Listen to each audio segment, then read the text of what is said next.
मल्हानी 367 विधानसभा में हम यहाँ के लोगों से जानते हैं कि यहाँ पे उनके मुद्दे क्या हैं और वो किन मुद्दों के साथ इस बार 2022 के चुनाव में मतदान करेंगे। जिस जगह पे खड़े हैं इसे रन्नो कहते हैं। 11 गांव का एक कस्बा है रन्नो और मुस्लिम बहुल आबादी है।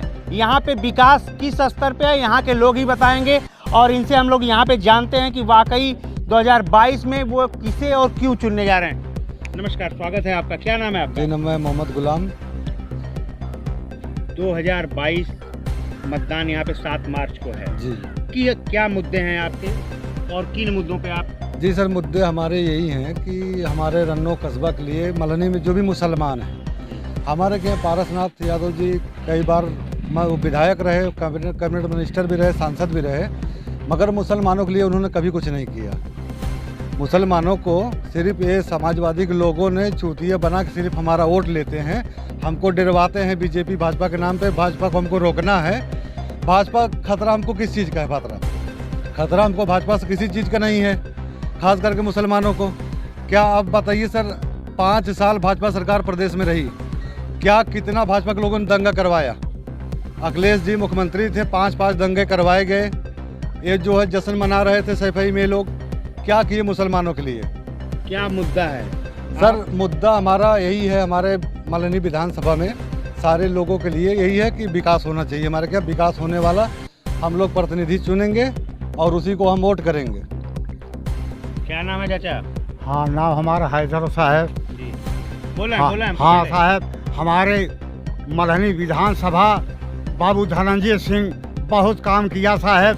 2-4-10 लड़किन के शादी कर दिया साहब। एक बाद पानी के साधन साहब, हमें सबके पानी के साधन अब्बास नगर में लगा साहब। आप अपने आँख से देख ले, हाकिम हैं, पानी के साधन के हैं साहब।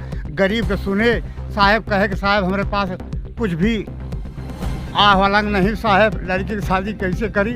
बाबू धनंजय सिंह पैसा निकाल के लड़की की शादी कराई दिए बाबू। हमारे यहाँ धनंजय सिंह बहुत काम के हैं साहब, गरीबन के सुने हैं साहब, गरीबन के सुने हैं साहब। बाबू पारस मंत्री थे, हम उनके यहाँ गए साहब, 4 से 10 आदमी के साथ गए, हाथ जोड़ के हम लोग खड़ा भए कि साहब एक पानी की व्यवस्था कर दे, लड़की की शादी पड़ा बा। कुछ बेरी के बाद साहब हमार ऐसे करवट बनावो, झकझोरो पानी हो जाएगा।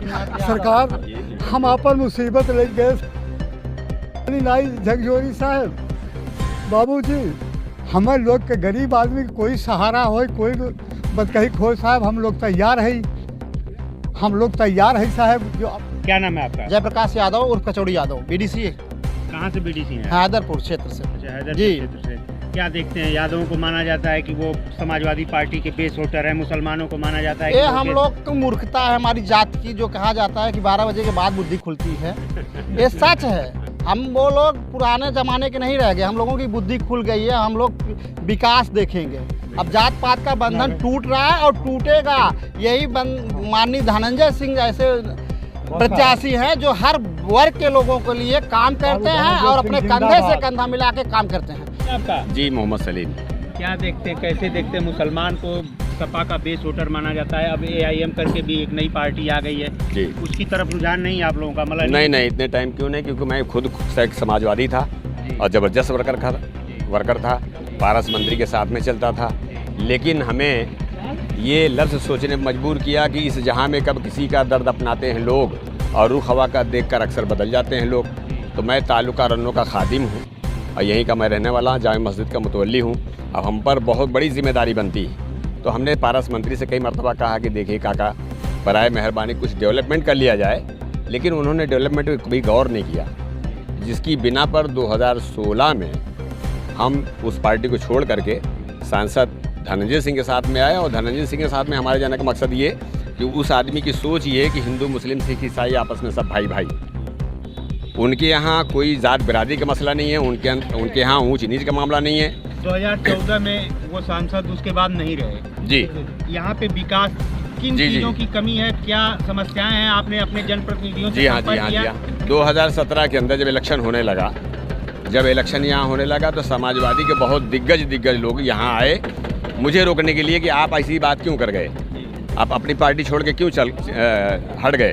तो हमने उन्हें अपनी जामा मस्जिद पे खड़े करके ये कहा, आप किस गाड़ी से आए हो? तो अरशद खान साहब ये जो लड़ रहे हैं, इन्हीं से हमारा सवाल था। उन्होंने कहा कि फॉर्च्यूनर से आया हूँ। इसी मस्जिद में हम लोग नमाज़ पढ़ रहे थे।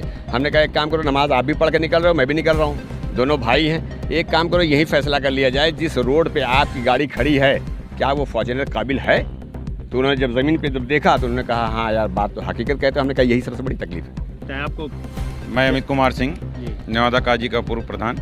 और विकास, अगर विकास की एक नाम जो विकास जिसको कहा जाता है तो माननीय धनंजय सिंह के द्वारा ही विकास किया जा सकता है, जौनपुर का और मल्हनी का। हम तो ये कहते हैं अगर यूपी में भी कोई भी उनके पास, पूरी यूपी की मैं बात कर रहा हूँ, लखनऊ से लेके लगा के अगर बिहार बॉर्डर तक अगर कोई उनसे चाहता है कि हमें विकास के नाम पे या कुछ चाहिए या समर्थन के नाम पे चाहिए तो वो माननीय धनंजय सिंह ही कर सकते हैं, बाकी कोई नहीं कर सकता। आधी रात अगर आप उनको याद करते हैं तो वो जागते हुए आपके कदम से कदम मिला के मिलेंगे।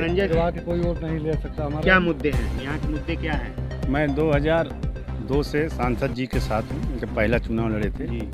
यहाँ का मुद्दा है एक गांव बिजली नहीं है। इलेक्शन बाद वो भी लग जाएंगे, काम चालू है, सब हो गया है, व्यवस्था शुरू हो गई है। जी संदीप कुमार सिंह। देखिए अभी आप एक बात कह रहे थे बाहुबली, धनंजय सिंह कहा जाता है बाहुबली, और हमें तो लगता है कि जितने आराम से उनसे गरीब मिल लेते हैं पूरे जौनपुर का प्रदेश में किसी जनप्रतिनिधि से नहीं मिल सकते। क्या लगता है आपको? मैं बसंत नारायण मिश्र, पूर्व प्रधान भरपूर, प्रधानाचार्य श्री शीतलभसा इंटर कॉलेज भरपूर। मैं सांसद जी को विगत 20 वर्षों से जानता हूँ। जहाँ तक मेरा संबंध है, मैंने देखा है आज तक अगर किसी गरीब आदमी की कोई परेशानी है तो ये अपने बच्चे की तरह उसका सहयोग किए हैं। ये मैं दावा के साथ 10-20 उदाहरण आपको दे सकता हूँ। नाम क्या आपका? हमारा नाम हरिलाल गुप्ता बरपुर। जी, क्या, क्यों, कैसे? सांसद जी ठीक हैं जी। सांसद जी उम्र तो हमारी बहुत हो गई है जी, लेकिन कम से कम बरपुर मस्जिद में जो लाउड स्पीकर है, बैटरा है, मशीन है, वो धनंजय मेरे कहने पर दिए हैं। और कम से कम 100-200 आदमी को, गरीबों को मैं दान कराया हूँ। और जाते मैं लिया नहीं हूँ उनसे कभी 1 रुपया, लेकिन उनको वो दान किए हम मेरे कहने पर। हैं, जनता की सेवा करते हैं। जनता की मैं यहीं का रहने वाला हूँ। मैं मीडिया के माध्यम से लकी यादव जी से एक क्वेश्चन करना चाहता हूँ कि 15 महीने में वो कोई एक काम बता दें कि हम इस ग्राम सभा में या किसी के साथ, मुसलमानों के साथ कोई एक काम मैं किया। लेकिन मैं बता रहा हूँ कि माननीय सांसद धनंजय सिंह, आज 10 साल से उनके पास कोई पद नहीं था, लेकिन उसके बावजूद भी आज जाकर के हरिजन बस्ती में पूछ लीजिए, 1,70,000 रुपये का उसका इलाज करवाएं। क्या नाम है? जगदीश। क्या समस्या है? समस्या हमको यहाँ गले में कैंसर का प्रकोप डॉक्टर ने दिखाया था जी। पूरे उनको इनकी सहायता से मेरी मर्ज ठीक हो रही है, अब ठीक भी है, अभी आए हैं, इलाज चल रहा है। इलाज चल रहा है जी। आपको मैं बताऊं, एक लड़का है, इन्हीं की बिरादरी, हरिजन बिरादरी का है, बर्रे पट्टी में 1,70,000 रुपया बकाया था, डॉक्टर बनारस में बंधक बना लिया था।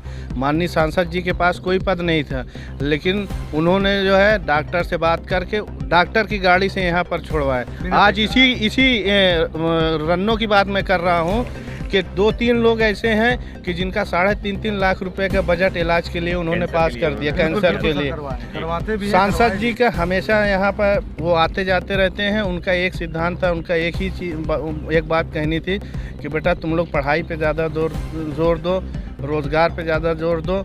ये बताइए कि हमारे लिए, हमारे दिल में माननीय सांसद जी के लिए जगह बनेगी या लकी यादव के लिए बनेगी?